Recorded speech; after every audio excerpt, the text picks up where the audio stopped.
Please like and comment. Colin's social media and book are linked in the description.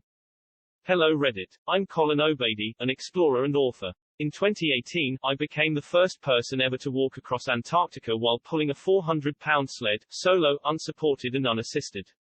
I also just completed the first human-powered row of Drake Passage, the most treacherous body of water in the world. My book The Impossible First, which recounts my crossing of Antarctica and my life, comes out in 5 days. What type of safety net did you have in case of an emergency?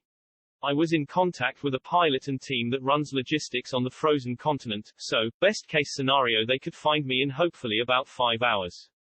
However, because of the rough terrain I was in, the plane is rigged with skis, and there were a lot of sections where they would never be able to land because of crevasses and huge sastrugi, ice mounds. In those conditions, as well as on the worst storm days, there would have been no hope of rescue. I was all alone. What was pooping like? I assume, cold as shit. Correct. That pretty much sums it up. Was there a point where you reached a mental breaking point? If not, how were you able to stay clear-minded? On day 48, I have a video clip of myself after being hammered in a storm that lasted 8 days where the wind chill was minus 80 degrees. I was running low on food and I looked straight into my camera, frozen tears in my eyes, saying, I just wanna quit, I don't know if I can continue on. Fortunately I was able to switch my mindset back to the positive with my mantra, Colin, you are strong, you are capable. I said that to myself every day and it lifted my spirits. Wow, thank you for sharing. Follow up if I may, how long before the trek did you start practicing meditation and focusing on your mantra? Was it an integral part of your training from the get-go? I did my first silent meditation retreat in 2011. It's completely free to go. There is a centers all around the world. I highly recommend it to anyone, it's been the biggest game changer in my life. Here is the website, www.dharma.org. I repeated the 10-day retreat several times as well as incorporated a daily practice for the better part of the last 9 years. Did you have any wildlife encounters? If so, what was the best or worst for you? No wildlife in the interior of Antarctica in my crossing on foot, but last month I rowed a boat to Antarctica across Drake Passage and saw amazing wildlife. Humpback whales jumping 5 feet next to my tiny rowboat, penguins, dolphins, orcas, albatross, mind-blowing. My goodness, this is so impressive. I wintered at Palmer Station, so one of the chief endurance experiences of my life was to be driven across the Drake. And I thought that almost killed me. Super impressive experiences. Having wintered over at both Pole and Palmer, I very much understand the magnitude of these feats. Just leaving the buildings in those places is tough. You, sir, are a verified inspiration. How much did the journey cost?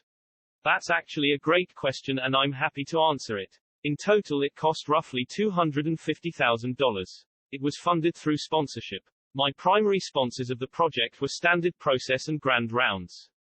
I could never have done it without the generous support and belief in me. How long did it take to cross? 54 days, 932 miles in total. You really must have enjoyed a hot shower when you finished it. How did you sleep? I had a tiny tent, it was a Hilleberg, that I made custom changes to so I could set it up by myself in major storms, very dangerous. Once inside, I got into my minus 40 degrees sleeping bag and tried to get some rest despite the 24 hours of daylight. Is there any particular piece of gear, foodstuffs, or equipment that held up much better or worse than you anticipated? The food that I took with me was the key to success. I spent a year in a nutrition science lab with my sponsor Standard Process. They created a custom food based on all of my biometrics that they called the Colin bars. It was a whole all-organic highly caloric plant-based food that fueled me the entire time. I was burning 10,000 calories per day and they kept me going till the end. I think I might have just found the next fad weight loss scheme. I can't wait to monetize this. How did you go about training for Antarctica? Was it harder than you thought it was going to be? I have the most amazing strength coach, check him out on Instagram if you want, at Mike McCastle. He's done 5,804 pull-ups in 24 hours wearing a 30-pound weight vest.